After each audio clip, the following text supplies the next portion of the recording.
নমস্কাৰ নতুন এটা ভিডিঅ'লৈ সকলোকে পুনৰবাৰ স্বাগতম জনাইছোঁ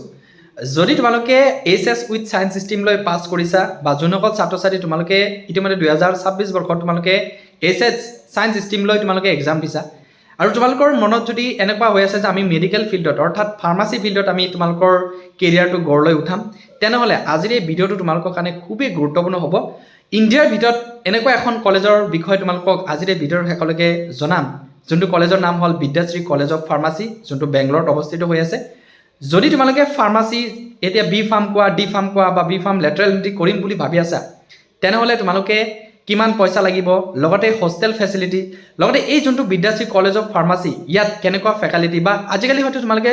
গম পোৱা যে যিকোনো ফাৰ্মাচী ফিল্ডত যদি বা যিকোনো মেডিকেল ফিল্ডত যদি তোমালোকে পঢ়িম বুলি ভাবি আছা তেনেহ'লে তোমালোকৰ ক্লাছ কৰাটো কিমান দৰকাৰী বা তোমালোকৰ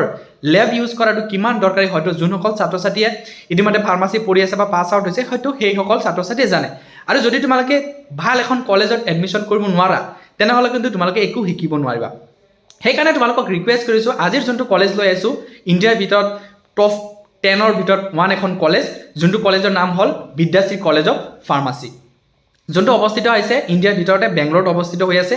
বহুত ধুনীয়া কলেজ হয় কি সুবিধা আছে ফিজ ষ্ট্ৰাকচাৰ কি হয় সকলো আজিৰ এই ভিডিঅ'ৰ শেষলৈকে জনাম এই Vidyashree college of ফাৰ্মাচীত PCI approve আছে লগতে ৰাজীৱ গান্ধী ইউনিভাৰ্চিটিৰ আণ্ডাৰত কিন্তু এফিলিয়েটেড হয় বহুত ধুনীয়া কলেজ হয় আৰু তোমালোকক অল অভাৰ ইণ্ডিয়া তোমালোকৰ চাৰ্টিফিকেটটো ভেলিড হৈ থাকিব বা বহুত তোমালোকে ভাল চাকৰি পাবলৈ সক্ষম হ'বা সব ভিডিঅ'টো দীঘল নকৰাকৈ ভিডিঅ'টো সম্পূৰ্ণ কৰি তোমালোকৰ লগত আলোচনা কৰিম যিহেতু তোমালোকে বিদ্যাশ্ৰী কলেজ অফ ফাৰ্মাচীৰ কাৰণে যদি তোমালোকে এডমিশ্যন কৰিব বিচাৰা তেনেহ'লে তোমালোকৰ কোনটো কাৰণে কিমান ফিজ দিব লাগে সেইটো জনাটো খুবেই দৰকাৰ হৈ পৰিব সো প্ৰথমে তোমালোকক বি ফাৰ্ম দি কেনে ষ্টাৰ্ট কৰিম যদি তোমালোকে এই বিদ্যাশ্ৰী কলেজ অফ ফাৰ্মাচীত বি ফাৰ্মটো নৰ্মেলি বি ফাৰ্ম কৰিম বুলি ভাবি আছিলা তেনেহ'লে তোমালোকে 4টা বছৰ পঢ়িব লাগিব যেহেতু এইটো ডিগ্ৰী কোৰ্ছ হয় সো ফাৰ্ষ্ট ইয়াৰত তোমালোকে 70,000 লগতে 20,000 তোমালোকে 90,000 টকা তোমালোকে পেমেণ্ট কৰিব লাগিব বাকি second year third year fourth year 70,000 এনেকৈ টোটেল পেমেণ্ট কৰাৰ পিছত তোমালোকে বি ফাৰ্মটো কমপ্লিট কৰিব পাৰিবা এটা বহুত ছাত্ৰ ছাত্ৰী আছে যে ডি ফাৰ্ম কমপ্লিট কৰাৰ পিছত তেখেতসকলে ডিগ্ৰীটো কমপ্লিট কৰিব বিচাৰে বি ফাৰ্ম লেটাৰেল এণ্ট্ৰিৰ জৰিয়তে যেহেতু তেখেতসকলে অলৰেডি 2 বছৰ কমপ্লিট কৰিছে তেতিয়াহ'লে বি ফাৰ্মটো 4 বছৰ নহয় তেখেতসকলৰ কাৰণে 3 বছৰ হ'ব সো প্ৰথম 3 বছৰ হ'ব তোমালোকক সেকেন্ড ইয়াৰৰ পৰা তোমালোকৰ এডমিশ্যন হ'ব সেকেন্ড ইয়াৰত তোমালোকে 90,000 টকা দিব লাগিব বাকি দুটা বছৰত 1,40,000 অৰ্থাৎ থাৰ্ড ইয়াৰত 70,000 আৰু ফৰ্থ ইয়াৰত 70,000 এইখিনি পেমেণ্ট দিয়াৰ পিছত তেখেতসকলৰ বি ফাৰ্মটো কমপ্লিট হৈ যাব এতিয়া তোমালোকক থাৰ্ড যোনটো কোৰ্ছ হয় ডি ফাৰ্ম এইটো বহুত ডিমাণ্ডিং কোৰ্ছ হয় বহুত ছাত্ৰ ছাত্ৰীয়ে আফটাৰ 12ৰ পিছত তেখেতসকলে ডি ফাৰ্মটো কমপ্লিট কৰে এটা লাইচেন্স পায় লাইচেন্স পোৱাৰ পিছত বহুত কামত তেখেতসকলে সোমাই যাব পাৰে সো প্ৰথম বছৰত অৰ্থাৎ ফাৰ্ষ্ট ইয়াৰত যদি তোমালোকে এডমিশ্যন কৰিব বিচাৰা তেনেহ'লে মাত্ৰ 50,000 টকা দিবা আৰু সেকেন্ড ইয়াৰত যাই কেনে তোমালোকে 30,000 অৰ্থাৎ টোটেল মাত্ৰ 80,000 টকা তোমালোকে এই বিদ্যাশ্ৰী কলেজ অফ ফাৰ্মাচীৰ ফালৰ পৰা তোমালোকৰ নিজৰ এই মোষ্ট ডিমাণ্ডিং কোৰ্ছ যোনটো ডি ফাৰ্ম কোৰ্ছটো তোমালোকে কমপ্লিট কৰিব পাৰিবা ইতিমধ্যে মেডিকেল ফিল্ডত তেখেতসকলে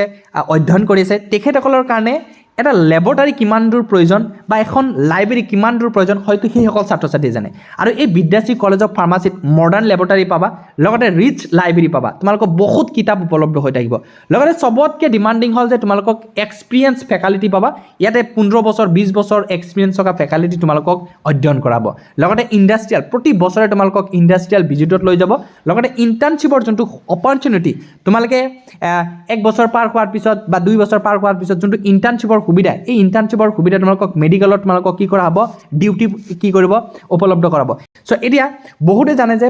মেডিকেল ফিল্ডত ফাৰ্মাচী ফিল্ডত প্ৰেক্টিকেল নলেজটো খুবেই প্ৰয়োজন সো তোমালোকৰ প্ৰেক্টিকেল নলেজটো এই কলেজৰ ফালৰ পৰা একেবাৰে 1ৰ পৰা 0ৰ পৰা একেবাৰে তোমালোকক কি কৰিব 100% লৈকে তোমালোকক লৈ যাব এতিয়া সুবিধাখিনি লগতে এফৰ্ডেবল ফিজখিনি জানিলে এতিয়া মোষ্ট ইম্পৰ্টেণ্ট কথা হ'ল যে এই কলেজখন কিহৰ পৰা এপ্ৰুভেল আছে এখন PCI অৰ্থাৎ ফাৰ্মাচী কাউন্সিল অফ ইণ্ডিয়া যোনটো দিল্লীত অৱস্থিত এই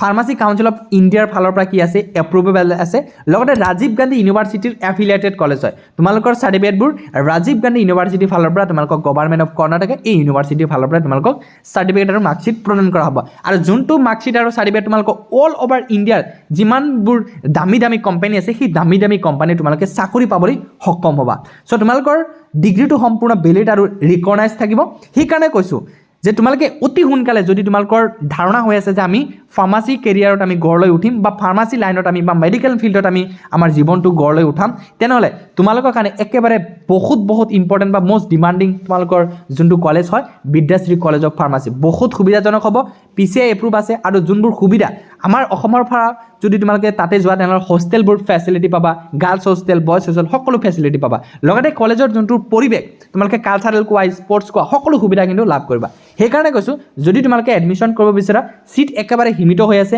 আজি নিজৰ চিটটো কি কৰা, আজি নিজৰ কেৰিয়াৰটো ষ্টাৰ্ট কৰা। লগতে ফাৰ্মাচীৰ যোনটো ফিল্ড হয় তোমালোকে আজিৰ পৰাই তোমালোকে ষ্টাৰ্ট কৰি দিয়া, আৰু নিজৰ চিটটো চিকিউৰ কৰাৰ কাৰণে স্ক্ৰীনত দিয়া নাম্বাৰ তোমালোকে অতি সোনকালে কণ্টেক্ট কৰা। তাতে তোমালোকে ফোন যোগে বা কিছুমানে হোৱাটছএপ যোগে তোমালোকে কণ্টেক্ট কৰিব পাৰিবা যে ফিজ কিমান হয় বা PCI এপ্ৰুভ আছেনে নাই, লগতে কলেজৰ কিমানখিনি